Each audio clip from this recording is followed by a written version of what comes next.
Hi, a very good evening, students. So let's begin with the science class as we are doing chemical reactions and equation. So let's do some balancing equations. First है methane burns in oxygen to form carbon dioxide and water. यानी कि we have methane burns in oxygen. यानी कि we will add oxygen over here to form carbon dioxide and water. Now we know the formula of methane is CH4 and the formula of oxygen is O2. As of carbon dioxide, CO2, and water we know it's H2O. And we need to balance this equation now.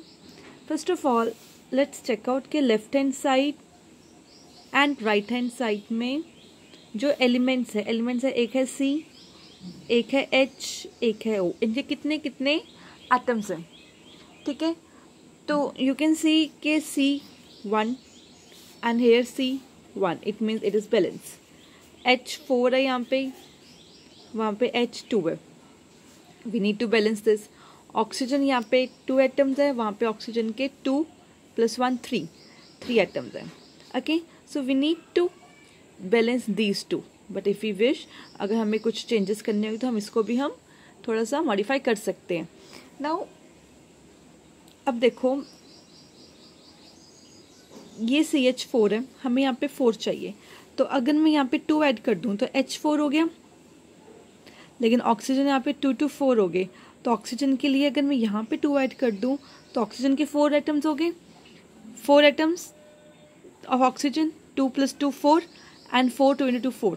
तो balance होगी equation हमारी. यानी कि CH4 + 2O2 give rise to CO2 + 2H2O. ठीक है. So the number of oxygen atoms is equal. अब हम इसकी स्टेट को देख लेते हैं. CH4 is a gases state, क्योंकि मीथेन गैस है यहाँ पे. तो will put G. Oxygen we all know gas state, CO2 gas state, and water liquid state. Okay, so this is how we can balance the equation. और हम इसको indicate भी करेंगे. और इस केस में एक जो स्टेट तो चेंज हो रही है, लेकिन हीट भी इवॉल्व होएगी. हीट क्यों इवॉल्व होएगी? क्योंकि वो बर्न हुई है. ठीक है. तो जब भी कोई बर्न होएगी, इधर गैस है और सॉलिड एनीथिंग, तो वहाँ पे हीट जो है वो इवॉल्व होएगी. So it burns in oxygen, it burns with oxygen to give rise to CO2, water and heat. Next, on adding an aqueous solution, एक चीज़ और मैं आपको और ऐड करती हूँ इसके अंदर. देखो, अब ये गैस थी, अब जो इसमें से जो गैस रिलीज हुई है, अभी वो हीट की फॉर्म में रिलीज हुई है, कार्बन डाइऑक्साइड और वाटर भी. तो ये जो होएगा ये स्टीम की फॉर्म में होएगा. जो वाटर इसके अंदर होगा वो स्टीम की फॉर्म में होएगा, क्योंकि उसमें हीट रिलीज हुई है ना. कूल डाउन होकर वो लिक्विड स्टेट में आ जाएगा, बट इनिशियली वो स्टीम की फॉर्म में होएगा. So we will write G over है. नेक्स्ट है आपका, on adding an aqueous solution of sodium hydroxide to an aqueous solution of copper sulphate, copper hydroxide is precipitated and sodium sulphate remains in the solution. Now we need to do this.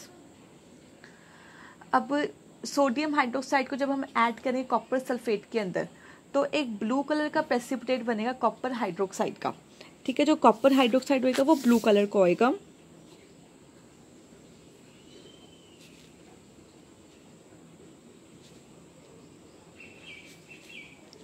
इसका colour blue होएगा. Remember, आपको colours learn होने चाहिए, because colours आपसे MCQs में पूछ सकते हैं. अब हम फॉर्मूला देख लेते हैं. कॉपर सल्फेट का फॉर्मूला है CuSO4 plus sodium hydroxide which is Na for sodium and OH for hydroxide, which give rise to copper hydroxide which is Cu.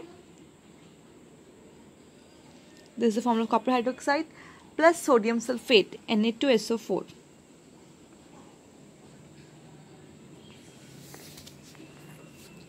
तो ये हमने फॉर्मूलास लिख दिए. अब हमें इसको बैलेंस करना है. पहले हम देख लेते हैं कितने रिएक्टेंट्स हैं, कितने प्रोडक्ट्स में कितने आइटम है, रिएक्टेंट्स में कितने आइटम्स हैं।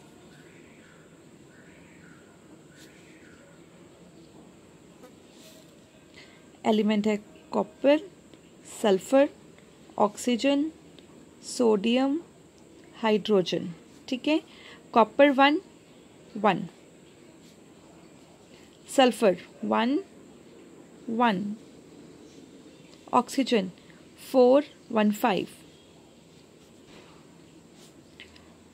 2 4 6, sodium 1, sodium 2, hydrogen 1, hydrogen 2.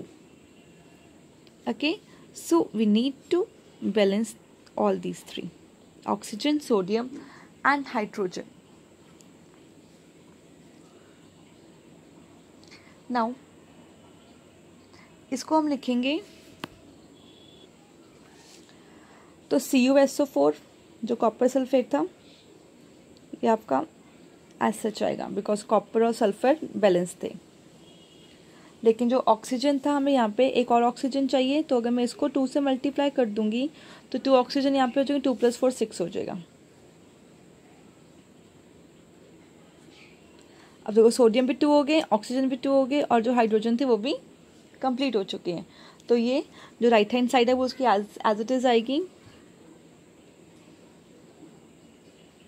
Copper hydroxide plus sodium sulphate. अब देखो जो कॉपर सल्फेट था वो एक्वस फॉर्म में था, जो सोडियम हाइड्रोक्साइड है that is always also in aqueous form. लेकिन जो कॉपर हाइड्रोक्साइड था यहाँ पे हमें गिवन है कि प्रेसिपिटेट, तो प्रेसिपिटेट की फॉर्म कौन सी होती है? Always solid. और हमें मिला sodium sulphate which is in aqueous form. Okay, next आपका heated iron metal react with steam to form iron 2,3 oxide which is Fe3O4 and hydrogen. So first of all I should tell you about the meaning of the various oxides of iron metal. Okay, एक तो होता है आपके पास iron 2 oxide, यहाँ पे लिखते हैं उसको iron 2 oxide। इसका जो आपका फॉर्मूला होता है दैट इज FeO, बिकॉज इसमें जो वैलेंसी है आयरन की 2 है और ऑक्सीजन की वैलेंसी भी 2 है, दोनों इकट्ठे होकर क्या बना वो FeO। और जो कॉमन नेम होता है इसका फेरस ऑक्साइड। ये बहुत ही रेयर होता है, ये इतना ज़्यादा अवेलेबल नहीं होता, बहुत ही रेयर होता है ये। नेक्स्ट है आपका iron 3 oxide.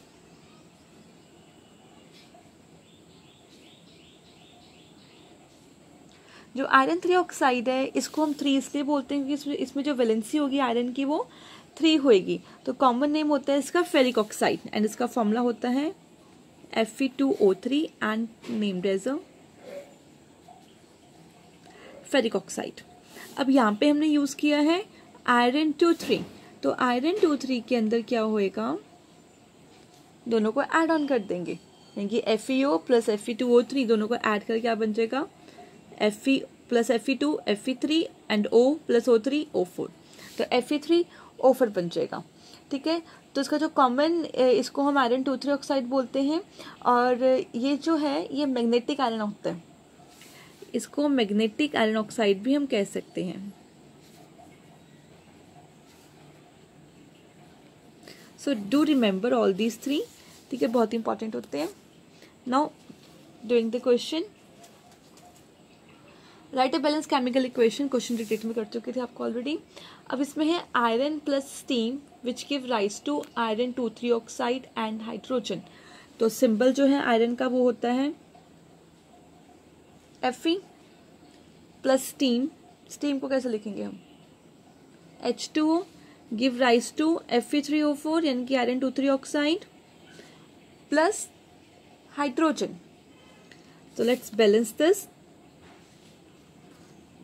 Left hand side, right hand side, elements.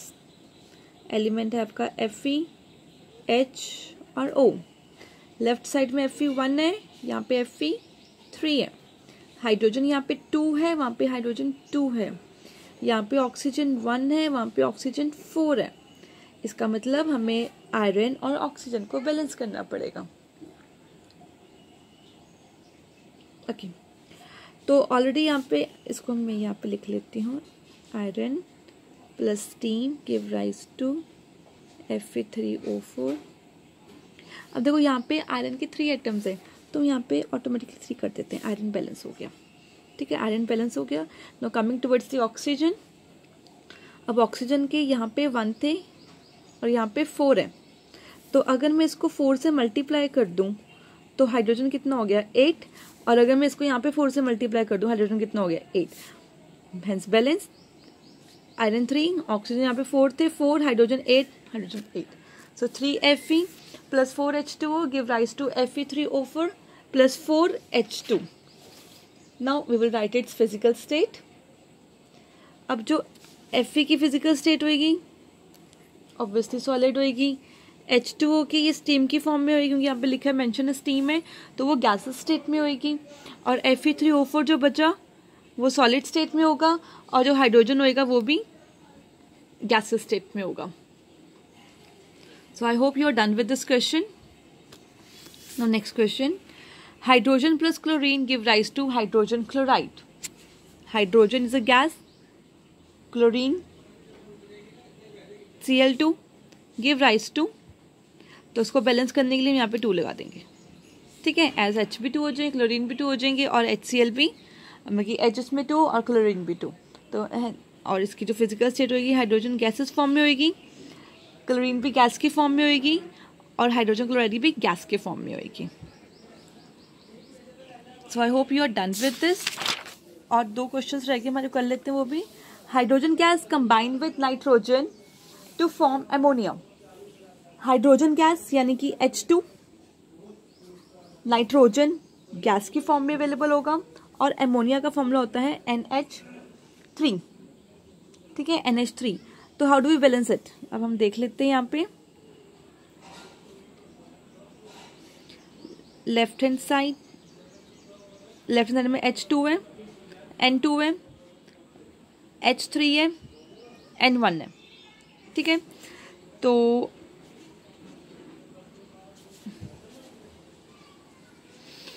इसको हमें बैलेंस करना है। यहाँ पे 2 है, यहाँ पे 1, तो इसको मैं 2 से मल्टीप्लाई कर दूँ। 2 से मल्टीप्लाई करके N2 हो गया बैलेंस, बट यहाँ पे H6 हो गया, यहाँ पे H2 था, so we will multiply this by 3, hence we get 6 atom of H and 2 atom of N। So this is how the equation is formed. अब इनकी स्टेट देख लेते हैं। ये गैसेस स्टेट में थी, ये भी गैसेस स्टेट में थी, और जो अमोनिया मिला हमें वो भी गैसेस स्टेट में मिला। Next question, sodium metal reacts with water to give sodium hydroxide and hydrogen. Sodium metal को हम Na लिखते हैं, रिएक्ट्स विद वाटर। अब हमें यहाँ पे वाटर की स्टेट नहीं बता रखी, तो हम इसको लिक्विड स्टेट में ही लेके चलेंगे। It give rise to sodium hydroxide, which is NaOH, and hydrogen, which is H2.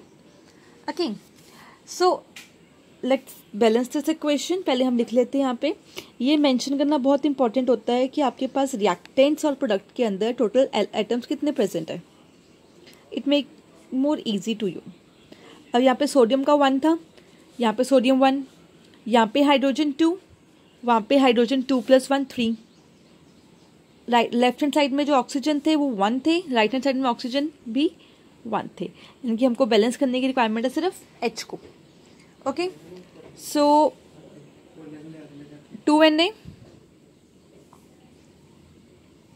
plus 2H2O give rise to 2NaOH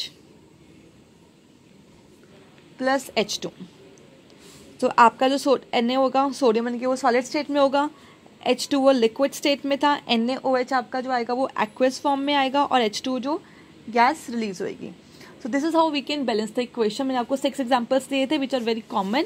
ठीक है, तो now I will give assignment to do all this balancing equation. Till then watch this video, and if you have any doubt then just contact me.